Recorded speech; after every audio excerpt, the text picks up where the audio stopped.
Hello everyone. My name is Prue. Welcome to our very first episode for our podcast named Different Parts. Today we'll be covering a very unique title, Embracing Your Child with Autism. The goal of our podcast is to be able to bring unique stories that have community impact in it. So if you're out there, you have a unique story and you're doing some community impact, we would like to have you on our podcast. All right, if you look, today I have an amazing couple with me, Mr. Ayuk Mani and the beautiful wife, Mrs. Mahatanga. Thank you. You guys are welcome. Thank you. And thank you for accepting to be our very first guest It's our pleasure. on our podcast. It's our pleasure. How are you today? Oh, Great. we're fine. All right, so ladies before gentlemen. Okay. So I'm going to start off with you. Can you introduce yourself, please? My name is Mahatanga, married to Mr. Ayuk Mani. And we are here to talk about our son, Patrick, who has been suffering with autism for the past 5 years. Thank you so much. You're welcome. Thank you for accepting to come out here and tell the world about your child proudly, and not only talking about your child, but being considerate of other people and extending them a hand from your experience. So thank you for coming. All right, Mr. Ayuk Mani. Yeah, Ms. Tell Pro. us more about yourself. I'm Ayuk Mani. This is my wife right beside me. And thank you for the opportunity of giving us to talk about the experience we are going through our son, who has this autism spectrum disorder. It's an amazing experience, which brought some pains, but also gave us some hope. So we are glad to be here to share those experiences with you and the world. Wow. Thank you. I really admire your courage to be able to talk about your child with autism, especially that we live in a society where a lot of people don't understand what it is. Exactly. And there's still some stigma around it. Right. So first things first, when did you first discover that your child might be different and that he might have some autistic signs? That was 2021. Okay.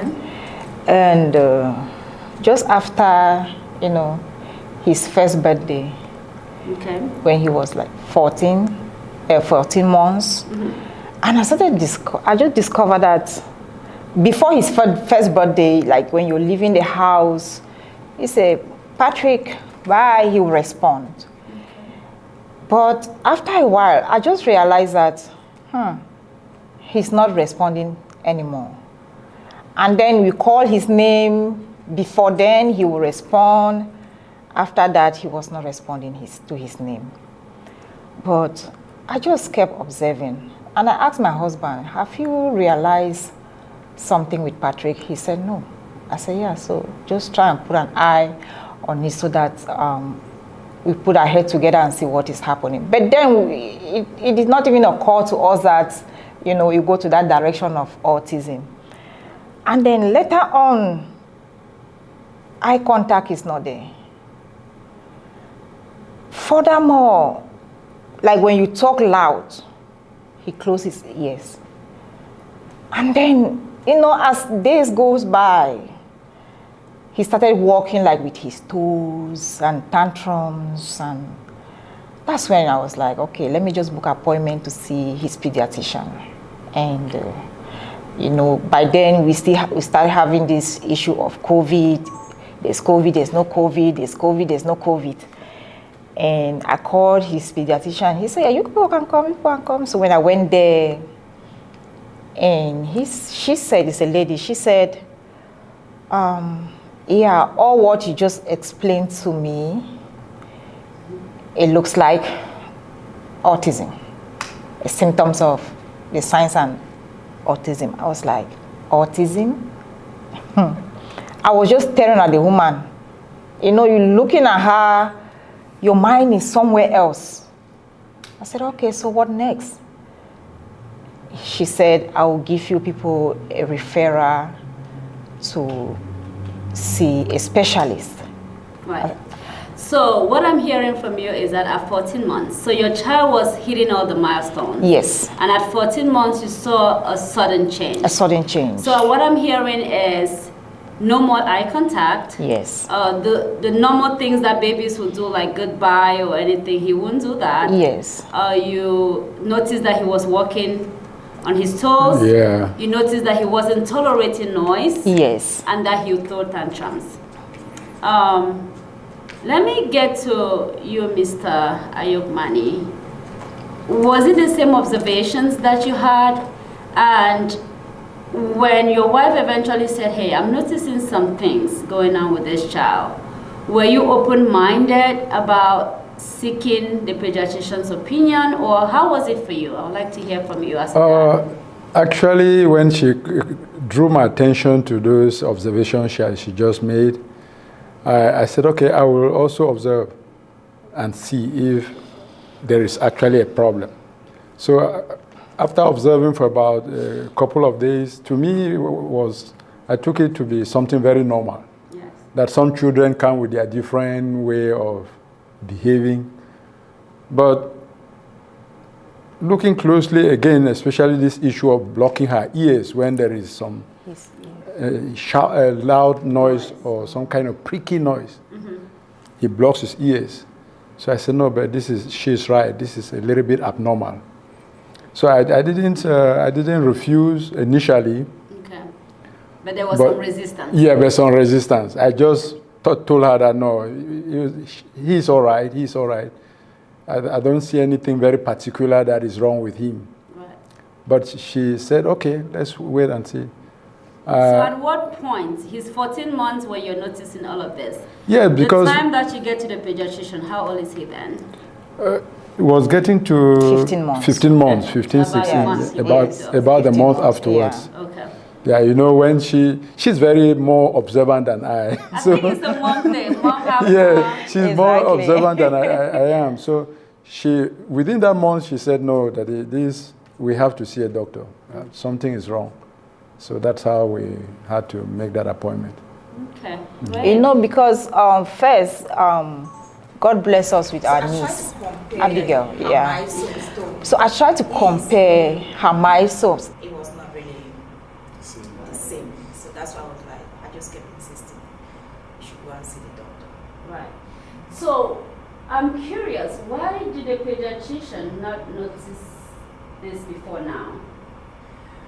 You know, like after Is the it 1 because year it was a vaccine. sudden? No, Okay. no. After the 1 year vaccine, we didn't go to the pediatrician. Okay, again. Okay. Yes, it was after this issue. It's not like before 1 year. Okay. Yes. So it was after Okay. that we then noticed like all Yeah, these so I'm changes. just bringing this for clarity, meaning that you were doing all of the things that you need to do for your child, seeing the doctor. Everything he was hitting all the percentiles of the things that he needs to hit. Right. And there was no issue.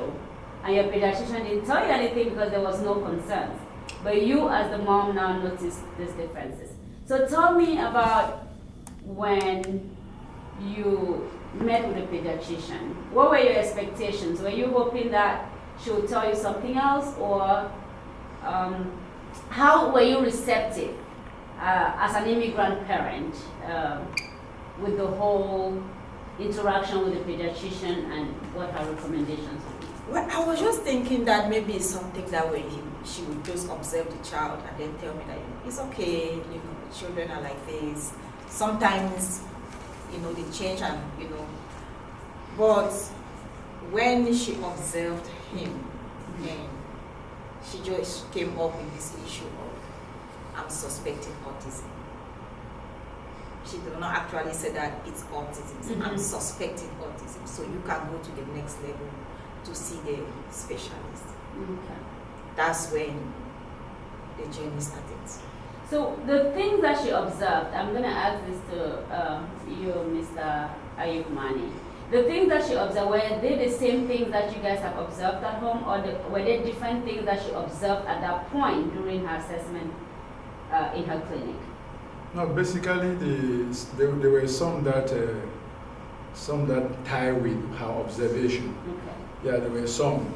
But she also said that it's good to see a specialist who has some skills in following, in pursuing that further and come with a definite conclusion about the situation, whether it's autism or something else. So there were some of those things like when she explained to the pediatrician about the blocking of the ear and time, they told walking on toes, toe walking. The lady just said she's suspecting autism. All right. Yeah, because with now you are explaining what you are experiencing with that child. The doctor don't live with you. That's correct. So if you go and you keep some to yourself, she's not going to pin her finger on something. Yeah. So when I explain everything, in fact, I was not explaining because I was expecting some diagnosis that would scare me. I was just explaining like, this is what I observe, this is what I observe. Yeah, because the doctor, even at that time, that hand that she used to close his ears, he's not going to do it at that time because nobody is shouting. Right. That toe walking, he's not going to do it at that time because he's not walking. Right. He's on the bed and they are observing him. So the doctor go to what you explain to her and then see the specialist. So your openness to tell the doctor everything, is it because you were not exposed to anyone in the community that had an autistic child already? Have you been in contact with anyone that had an autistic child before now? Or this was your very first experience with these different things that you're seeing? My very first experience. I've seen special needs children, but to say autism, I don't know if the ones that I've come across, they had autism. I cannot really say it because it's not something that you just see a child and then you say, this child has autism. Right. You cannot just give your diagnosis out there like that. Right. So I've interacted with a lot of special But needs you did children. not see any child that had the things that you're telling me. Maybe you said, hello, they are not looking at you, or they are not waving, or they are closing their eyes, or they are throwing time. You had not observed that in your circle of friends and family. You had not. So there was nothing to really compare. Okay. No. So walk me through the journey of now you get to the pediatrician and you're like, I'm seeing some things that are different for my child. And as every parent, you're hoping the pediatrician will be like, I think you're fine, don't worry. But the pediatrician says, we need further examination. Walk us through that journey. Whom did you talk to? At that point in time, did you and your husband agree and say, okay, let's dig deeper, or did it start to scare you? Of course, I did it. So when I came back and I discussed with him, and I said, okay, this is a referral note. We have to call a specialist. Who was the specialist? I cannot remember his name. Okay. Yeah, I cannot remember his name. And he said, what was the specialist going to do? Was that okay, person now, to diagnose you? yes, to officially? diagnose him officially. Okay. Yes. Okay. So he said, okay, then we'll call tomorrow. So the next day we called, and they said, okay, now COVID has come. Right. So the doctor said, okay, make an appointment. So first we make an appointment, it was a visual appointment. So he said, they will first of all interview, Right. talk with you. You are the parent, you know the child better than them. First, you are in denial. Everything you want to say now, you are confused.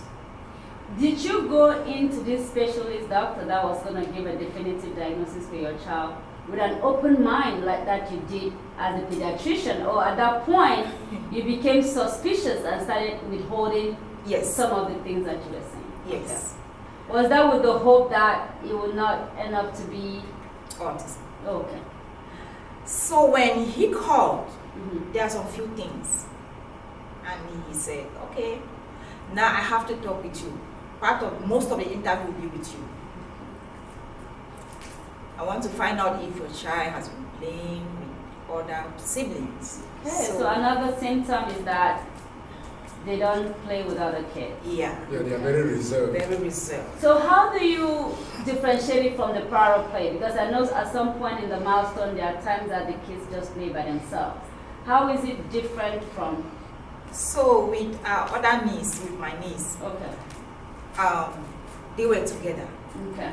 But we were seeing them, the way they were playing. My niece will always come to him, but he will only walk away. Oh, okay. And he always liked to play. So we were thinking that maybe, you know, she's bigger than him, and that's why he doesn't want to interact with her. So our mind was not even that direction. Right. And even when he's playing with his toys, just look for a corner and then just stay there. You know, but we were not taking it as anything. So when the man was asking me those questions, he asked this question, when you give something to your child, how does he receive that thing? I was confused because I know he takes it. So he said, in normal circumstances, a child's supposed to take something from you looking at your face. Right. So he would take it from you, but he will not look at you. He would not. So he's interested in the thing, but not in. Okay. Not interested in eye contact. And I was like, yeah. No, he looks at me. He said no. So he said, go and look for a bottle of water. What did he like? I said he likes water. Go and bring a bottle. So I bought the bottle of water. I was holding the bottle of water. He said, call him and give it to him. So my first shock was calling him, he's not responding. He did not respond to his name. Even though we have, noticed that, but that day was a big day, You were hoping that I can tell this doctor, no, my child has responded to his name today, but no. I called him. So he said, okay, let's just wait. So he comes for the water now by himself without me calling him. And he said, give him the water. And I stretched my hand. He said, no, don't do that. Just hold the water. And then he came. I was just struggling to pull it up. Right. So he said, no, don't hold it with So that force. was at the time of that assessment with this specialist. Exactly. Okay, that would eventually diagnose Yeah, him. he said, okay, just hold the water. And I hold it. He said, relax. I relaxed. He said, okay, you see what will happen? Even though you hold it with some force, he did not look at you to find out why are you holding at that bottle like that. And then he said, yeah, that's it. So I kept telling him, I said, no. He looks at me, he said, no, I've been working with children for the past 25 years. Right. And I can tell you. And my son went and took a TV remote. So he said, go behind him, tap his shoulder, and see what will happen.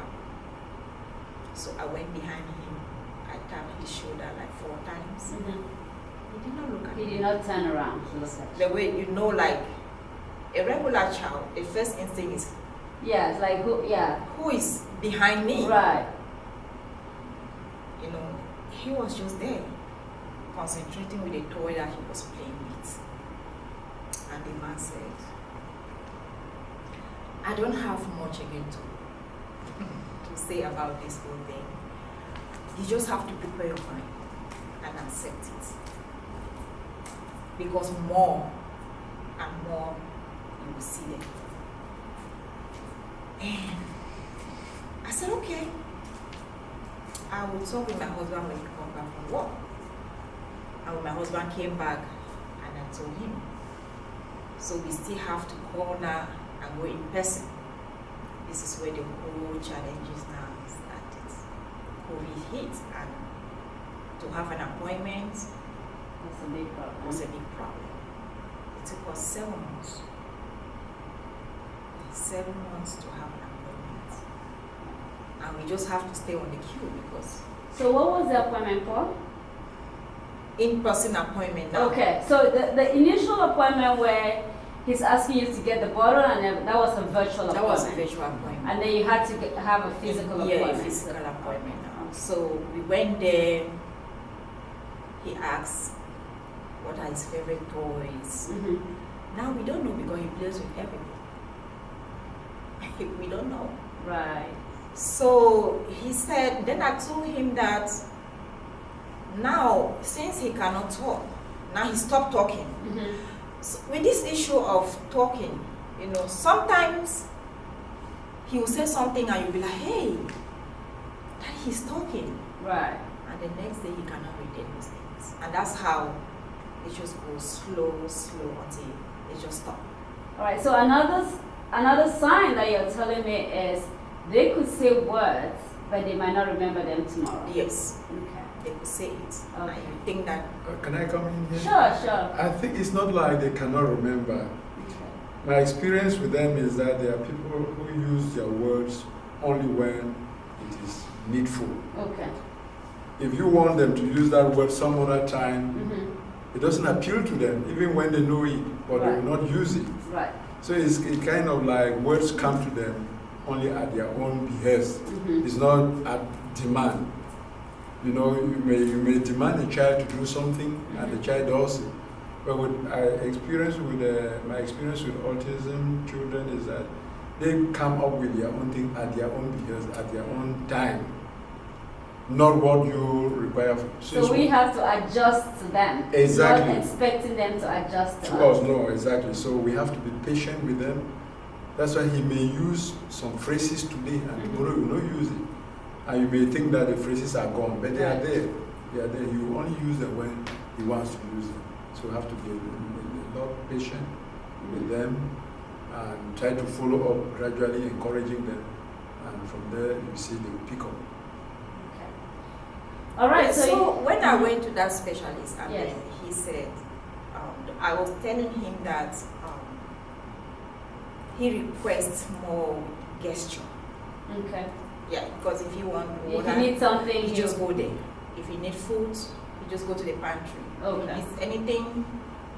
So the man was like, okay. So he took a bottle Okay. and put it on the table, Mm-hmm. and then tried to blow some of the bubble. Okay. So, but he wants that bottle. He did not ask for the bottle. He was just looking for chairs to climb. And go get it. Okay. Yeah. Okay. So all those things, that's when the diagnosis came. All right. So you get the verdict. Your child has autism. What is running through your mind? What are you afraid of? How people will receive him? How are we going to handle it? Where the family starts? That was our first. Me in particular. Mm-hmm.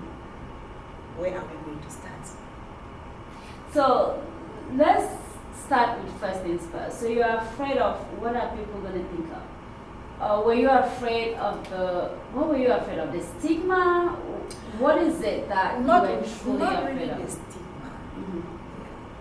The way he behaves. Okay. Did you feel embarrassed by the way that what are some of the things that he did that you felt? Well, after the diagnosis, way, I was not really, the things that he was doing, Mm-hmm. right? My fear was just like, if I want to keep him somewhere, how are they going to, treat him? Okay. That was just my fear. Okay. How are they going to treat him? Like here, Mm-hmm. you cannot just say that, oh no, you just keep him somewhere and leave. You have to sit down and explain to that person that you're dropping him there. And sometimes people will still act the way they want to act. Right. With children. So we're going to get back to that. But let's talk about when your child eventually gets diagnosed and you know that he has the autism spectrum. Did that specialist tell you exactly what you should expect moving forward? What is ahead of you? Was it clear to you, or you were just walking into the unknown? I will just walk into the unknown. Okay. Just the unknown. So tell me about some of the resources that that you've used, that some of the resources that have been put at your disposal to be able to help your child. ABA therapies. Okay. What is that? Occupational therapy and speech therapies. Okay. I didn't know really the full application of ABA therapy. Okay. So what is done at ABA therapy? I think it's an organization that is dealing with children with autism. Okay. Yeah, so it's kind of education program, special needs education program, where they send their specialists to come and work with the child. Just regular things doing, but in a more professional way. Right.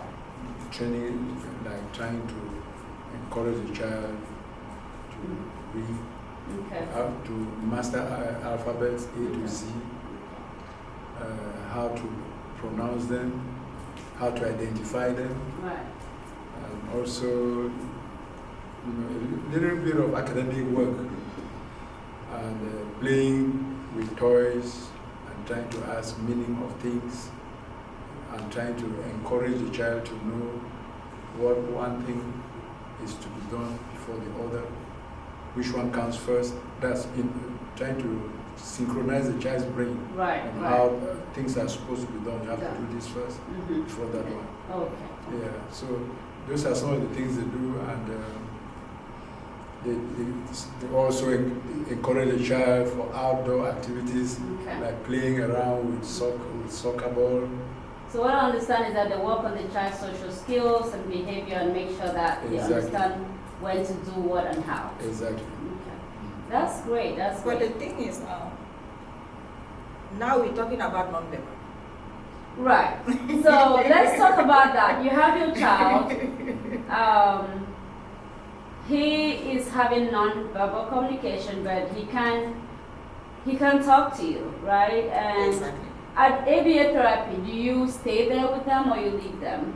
No, you stay there. You stay. You are encouraged to be there with them if you can. Okay, if you Yeah, can. yeah. Okay. It's not really if you can. Okay. Yeah, it's not really if You you have can. to be there You with have them to to be support there, them. yeah, to Okay. supervise them because Right. these So we're people, going to get back into the challenge of your child not being able to tell you what happened to them because they're non-verbal. So we're going to get to that, but let's do it step by step. Okay. So you're telling me that some of the resources that have been put in place for you are ABA therapy, where they are helping the child with his social skills and behavior and all of those things. What else? Occupational therapy. What were they doing for? occupational therapy, like they do like body training, Okay, how body to training. dress, how to eat. Okay. Yeah. all Because these for him, things. he can't just dress and he needs Exactly, reinforcement. yeah. Okay. Okay. And what else? And the speech. The you speech, said. Okay. yeah, To be and able to speech, help him yeah. with communication. Right. Okay. Okay. Have you found these resources helpful for your child? Yes. That's awesome. Yes. Okay. Okay. All right. Let's talk about. I think I'm sorry. Yeah. Maybe we should mention also about something to talk about. That's another organization. Okay. Yeah, that was also Something to talk about. Yeah, Is the name? something, Okay. yeah, something to talk about is a speech therapist. Okay. Yeah, the Okay. name of the speech therapist we were attending. Okay, speech, okay. yeah. So for your child, the speech therapist that you use or the speech therapy clinic that you use is called something to talk about. oh, something to talk about. Right. Okay, okay, that's they too great. were of great help. They have Okay. they have good programs in the computer system where they use in building up the child's social skills, Mhm. communication skills, many other skills. So they actually played a good role in building him up. Right. I must applaud you. So you get a diagnosis for your child that he's autistic. You're very afraid that he's going to get labeled. You're worried about how other people are going to look at you and your child. But you rise above that to say, hey, it's no longer about me. I'm going to make sure that I advocate for my child and give him the resources that are available to him. So you go to ABA therapy, you do speech, you do occupational therapy and all of that. So that's awesome. That's a lot of courage. So let's talk about some of the challenges. So I'll have Mr. Ayukmani take this question. What are some of the challenges that you've had with your neurodivergent child?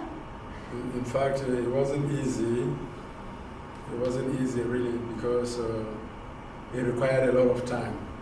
Just like some of those organizations my wife mentioned, there was no way you could just go and drop the child there.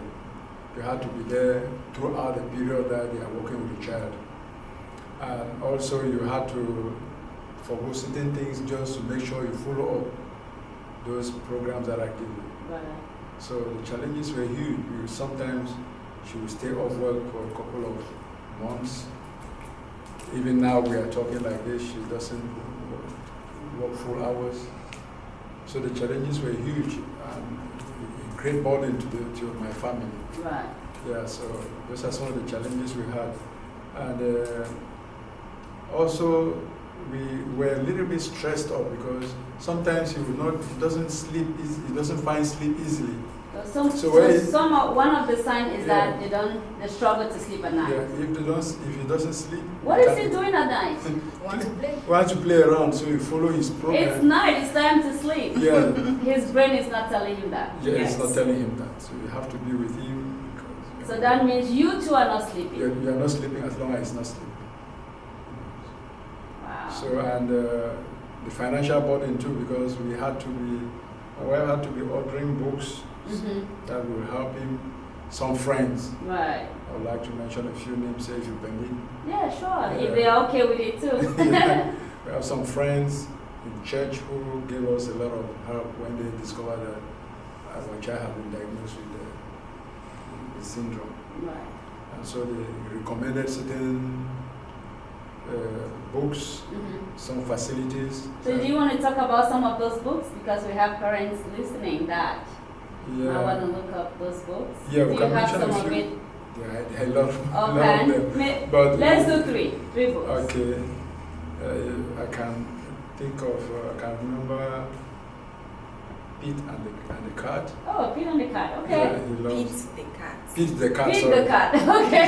Pete the Cat. All right, Pete the Cat is one of the books The for him. books, Okay, yeah. what is it, a picture book? What is it? Yeah, it's a picture. It's a Okay. picture, and kind of a picture book and stories. Okay. Linking to that picture. Okay, Yeah. linking to the picture. So Okay. it captivates them, they like visual things, Right. what they see. Okay, so what is particular with them is that they like visual things. Like Yeah, visual yeah. things. They like visual things. Okay. Yeah, so when they look at visual things and try to interpret, then from there you can help them now with the reading the story that backs up Backs up, with the okay. picture. Then it helps with the comprehension. It helps with the comprehension. All right, two more books. Yeah, and I love my dad. I love my dad. I love my daddy. Okay. Patrick loves that one very much. That's awesome. Yes, and also the astronaut. The astronaut. The astronaut. Okay. Yeah. Which are some of the books that really created a great impact in him. That he loves looking at them and reading them over and over. And he got to a point where he started even reciting them without looking at the book. That's one thing I noticed with autism children. The acumen is a little bit very high than normal for their age. Super smart. Yeah, they are kind of smart. Different but super smart. Yeah.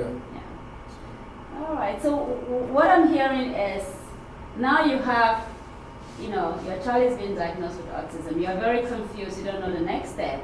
But at the same time, it changes your family dynamics. Right. It's affecting you financially. Well, we live in an economy where you have to pay the bills.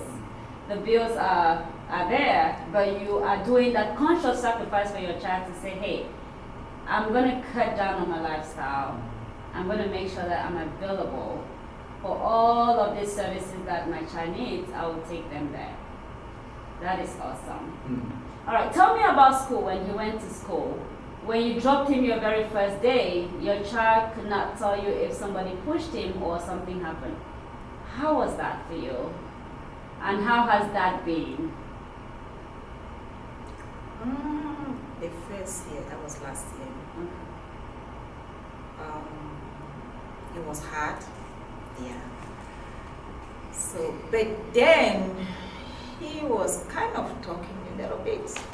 Yeah, but not like making full sentences, So the first day we went to school, normal thing, kids were crying. And I Did he cry? No, he didn't. Okay. So I So you did not see that husband. separation anxiety at all? Uh-uh. So that's also one of the signs? Exactly. Okay. So I whispered to my husband and said, if this child is going to cry, I will take him home. I will not leave him here. Right. And he said, that's not the best thing to do. Let's just, as these other children are crying and their parents are dropping them, let's just see what will happen tomorrow. So, to our greatest surprise, he was the one that then and tell the father, Daddy, children are crying. Like he's a big boy, children are crying. Then I said, yeah, Patrick, it's true, children are crying, don't cry, you're a big boy. It's okay. Right. And since then, there's never a day you ask him to go to school they visit. So he looks forward to school. He's excited about Every school. day he's excited to go to school. That is awesome. That is Every awesome. day. Even though when he started school, it was just 2 hours. In the morning, he goes for speech. Come back, continue with the ABA and the occupational therapies, and then afternoon, 12 o'clock, the boss will pick him up. But then he's still excited, and he'll be the first one to go and look if the boss is around.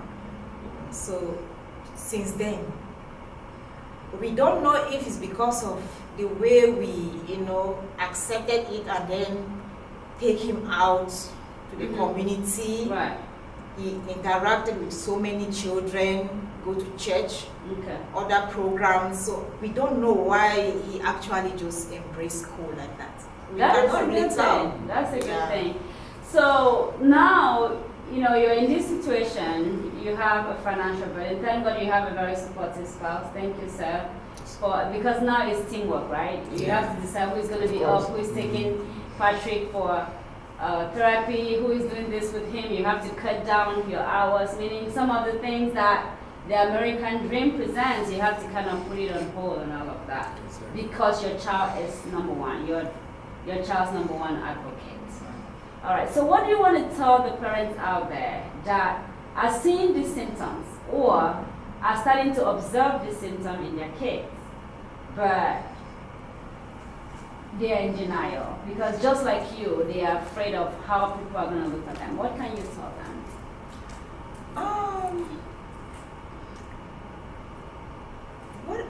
Look, the truth is, with autism, especially with our own community, we are still backward.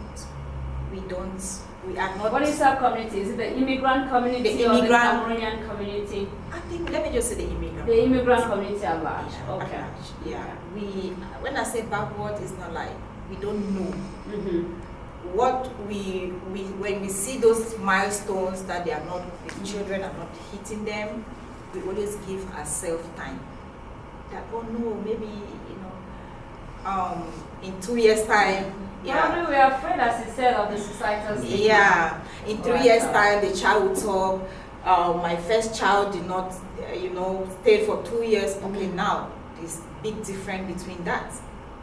There's different for a child that will not talk and follow directions Right. and listen and follow everything that you say. Right. And then there's difference between a child that will not talk and not follow any direction. Right.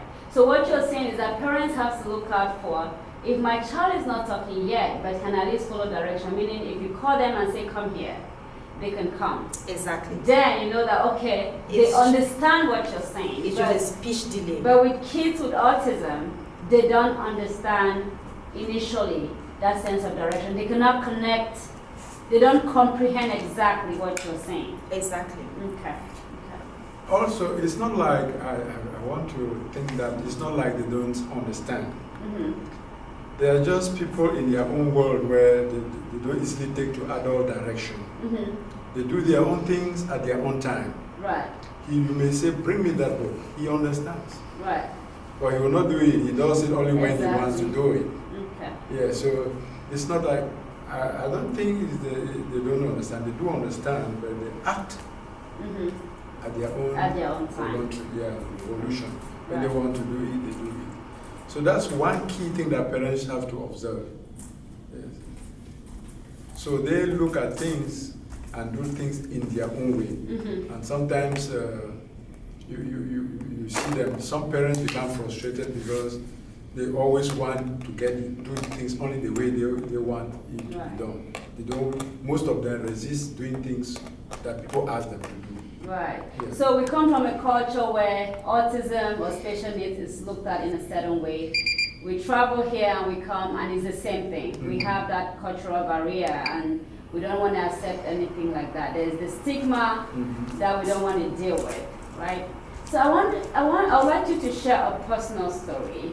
Okay. I know you mentioned earlier about when you had to leave your child with anyone, you have to explain what's going on with them because they are different and special than other kids.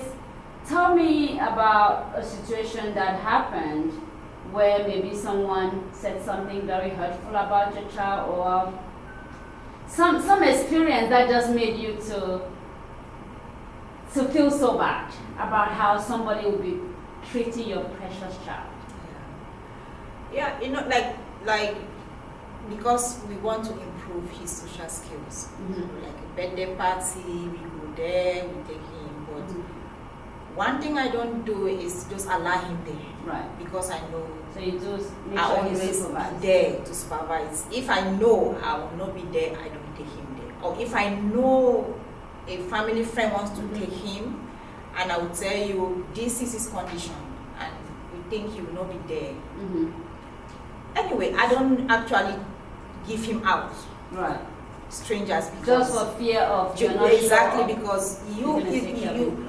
you don't know what he's going through, and maybe with that excitement you are inside with people and you want to greet one or two people, you just leave him because you know at that moment he can just walk away outside, and you know. So close supervision for them is very important. It's very You have to make sure important. that, It's very important. So safety, ensuring their safety. Exactly, it's very important. And Tell me more. so one day I was just trying to drop him off to a family friend and you know to go to work, and what I received was really heartbreaking.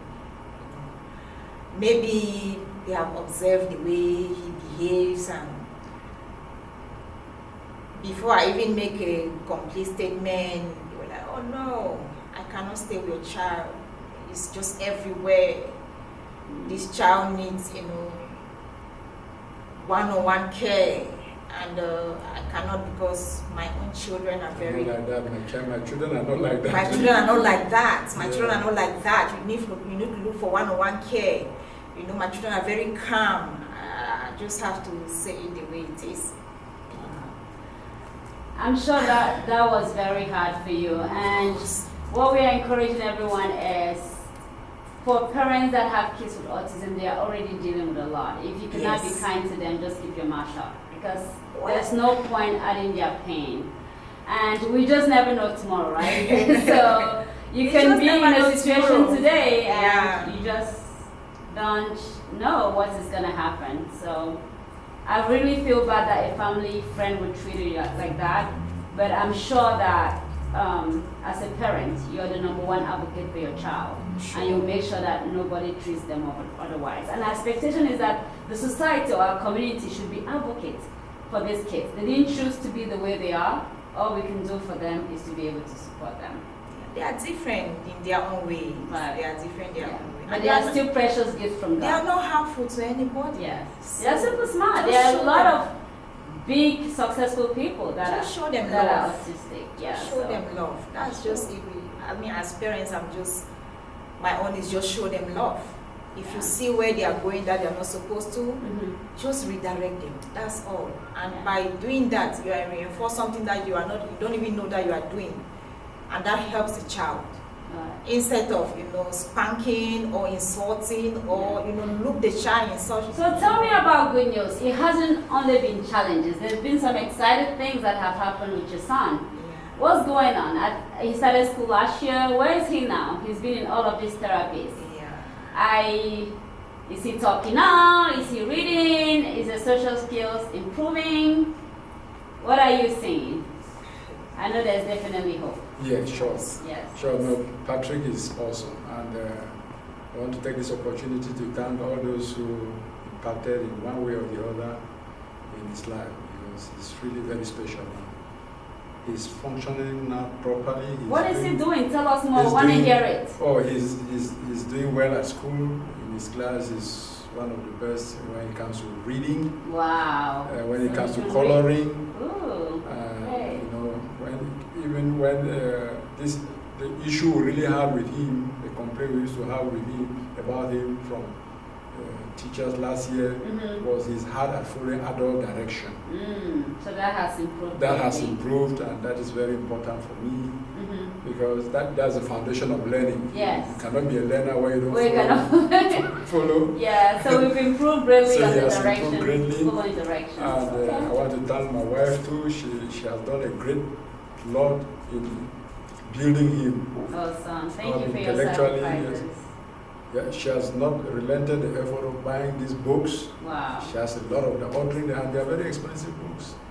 $20, $30, $35.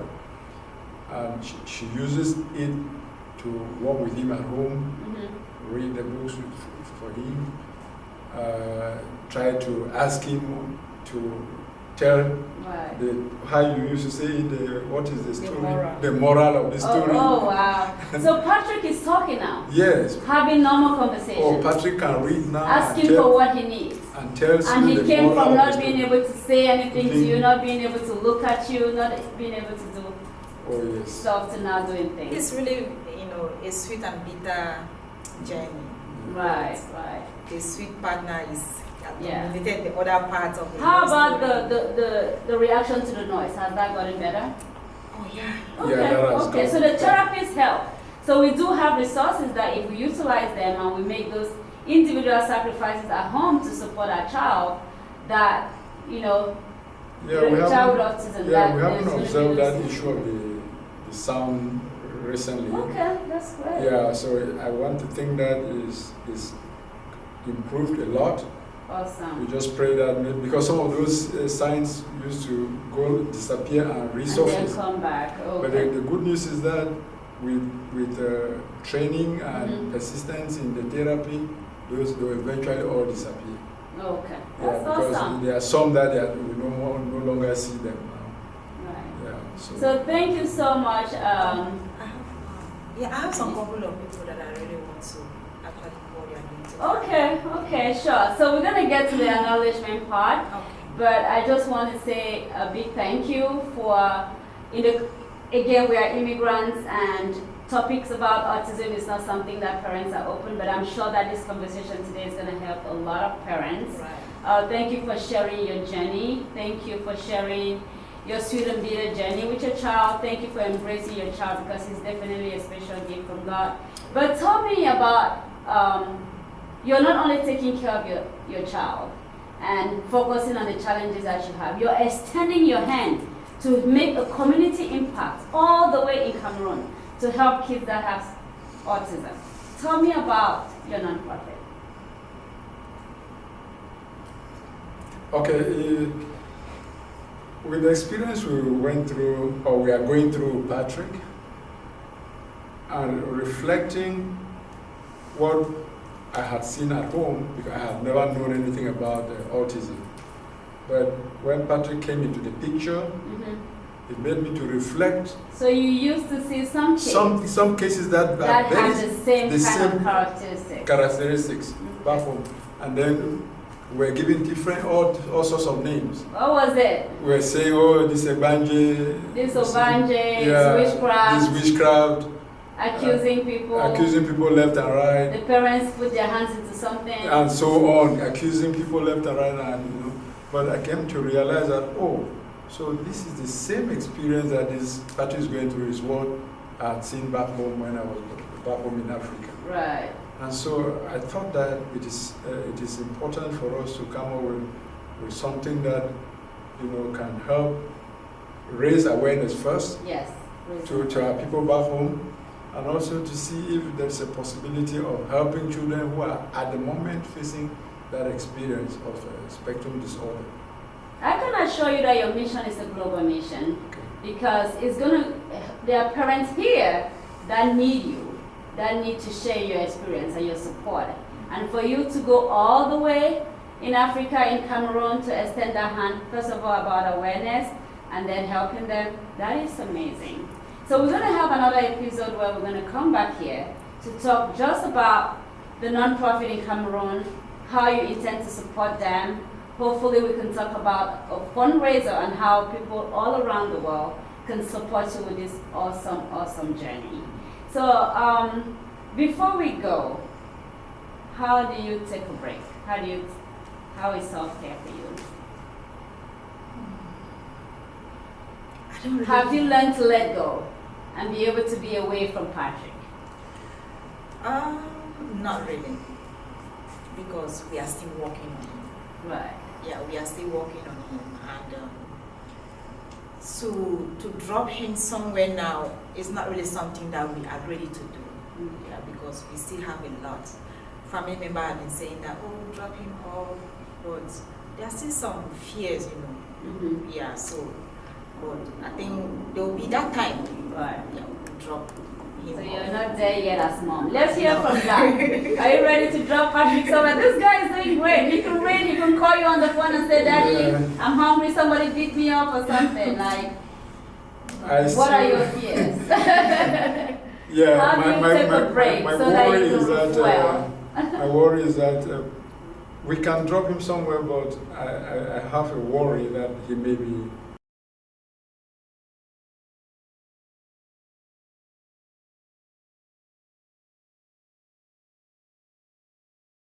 Thank Miss Mona. I want to thank Immaculate Ngefu. I want to thank Mr. Victor Anis. I want to thank Mama Elizabeth, Mr. Saul, Auntie Bethine, Mama Kenneth, Auntie Emma. I see the list is endless. You have a village of support around you. I mean, those That is are a good amazing. thing. I think we should do more of that. Yes, you know, when you keep your child somewhere, you don't have any fear. You don't call back to check. Those are people that I don't know what I can tell them. They just tell them. I can never pay them. I can never pay them. Just to tell them thank you for all your work. Thank you. And with that support, with the way Patrick is improving now, it's showing that there were people behind us. Yeah. There were people behind So you us. started the journey, looked like a lonely journey, but then you have a village of support, but there's still more that our community has to do with the acceptance and stopping the stigma on people's kids and parents and, you know, learning more about why they are special and different and supporting them. Right. Anything else? Okay. I'm going to get to you, Mr. Ayukman. Is there anything we didn't cover today? Is anything you want to make sure that? No, we have covered quite a lot, and I appreciate that. I would just wish to encourage parents, especially back home, and even here, that it's a disorder, just like every other disorder. We should accept it and only look for ways and means to work towards it and improve on it. Take advantage of the resources around us and improve on the life of the child. I want also to mention that there is no quick fix because the spectrum is in different levels. Yes. We may be very lucky to have Patrick recover and pick up that fast. There are certain level of the spectrum disorder that may take a little bit more time. But you have to be persistent, you have to be patient, and you have to encourage yourself that it's going to be better. And we have seen, just like we started this, we talked about, you mentioned about some people who are great in society today who are autistic. Yeah. I don't want to mention names, they are popular names, household names here in America, who were autistic but they have done great things from what we read in newspapers and social media. So my encouragement goes to those, especially mothers, who are really facing the heat, because when a child is suffering, having this disorder, you can't sleep at night. no, not just that. The accusation goes back to the mother. To the mom. It's as if it's the mom who caused the. Tell me more about that. What are you hearing about the mom? There are some parents. I mean, there are some fathers who refuse and said, no, I don't. You know where this thing is coming from. Wow. They push the blame on the mother. On the mother. And when you look at first, the person who feels the heat of that kind of diagnosis is the mother in the first place. Then instead of having the support of the partner, the husband, he receives the family receives another heat. blame on the mom. And this will not help the situation. So we should accept the situation and we look for resources on how to improve on the life of the child. There is definitely improving the life of the child, as I can see it from the life of Patrick. So, and I also want to take this opportunity given us to thank. I want to thank my Elizabeth. I like calling her Maju. Look, to be honest, that mom treats We need more of Yeah, of she's her Patrick. around us. That's great. When we drop Patrick with her, wherever she's going, she goes with Patrick. She's going for her village meeting, she goes with Patrick. She's invited for an occasion anywhere, she goes with Patrick. And all the directors to come and pick Patrick. So you're not worried about your No, child, when Patrick was with her, we had the no safety problem. of your child. So Maju really So you did something that my own sisters in this Maryland couldn't do for Patrick. So I really That's appreciate sad. it. Hopefully through this podcast they can learn that they need to do better. Yeah. So thank you so much for doing that. And I also want to thank my daughter. I know you can go on and on today, but let's not forget your daughter. Yeah, let's not forget her and her elder brother. Okay. They have really been, The support system. So in Support this system. situation, you need a village behind you. a village. Village of support. And This I is want to overwhelming. extend this to Ms. Beatrice in Cameroon, my husband's junior brother's wife, that has always been to behind us, praying, supporting us. I just want to Is she the one leading your Yes. initiative in Cameroon? Yes. Okay, yes, that's yes. awesome. I just want to. And to my African mothers, parents, let's stop visiting these witch doctors. Let them say they don't even know what is happening. That's right. They are clueless about autism. And if there's a way where in churches, pastors, they can even teach the Sunday school teachers, Right.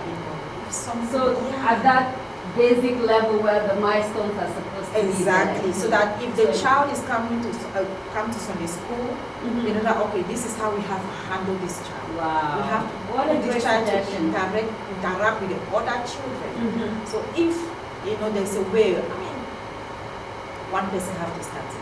So in all of our community, right, not just the church, even in our village associations and Exactly. other things, we have to, create that awareness. That's why I said earlier that the awareness is not just about home. We are so behind on awareness in our community, and it's very important that for people that deal with little kids, that they can tell that difference and even encourage, right? Because I feel that the stigma don't only come from the adults, they also come from the kids.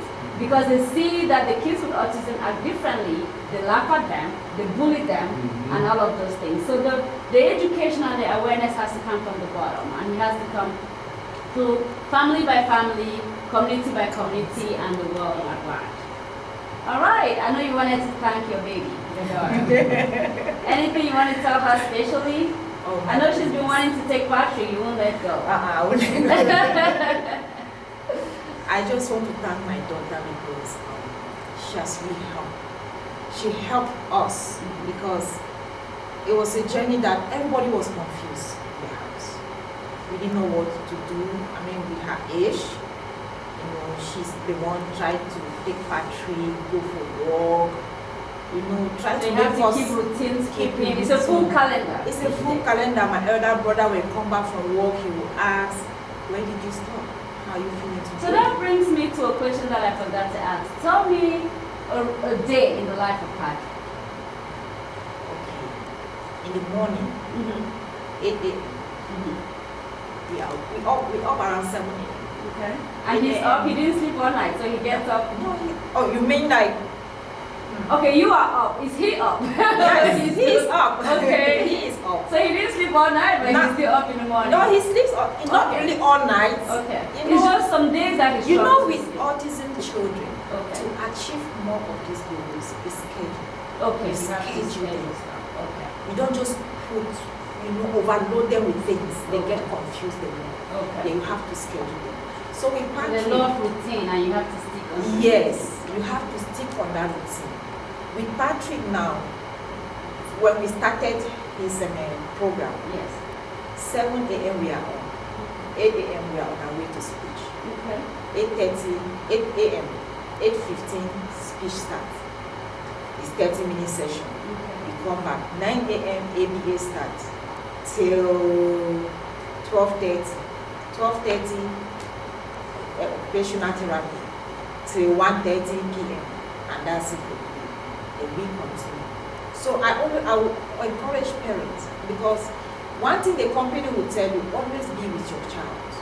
because these people that are coming to work with these children are humans. And sometimes when this child, they do things, they are upset, they are frustrated, sometimes they spank, they do things, and when you come after, they will ask you what they do. Right.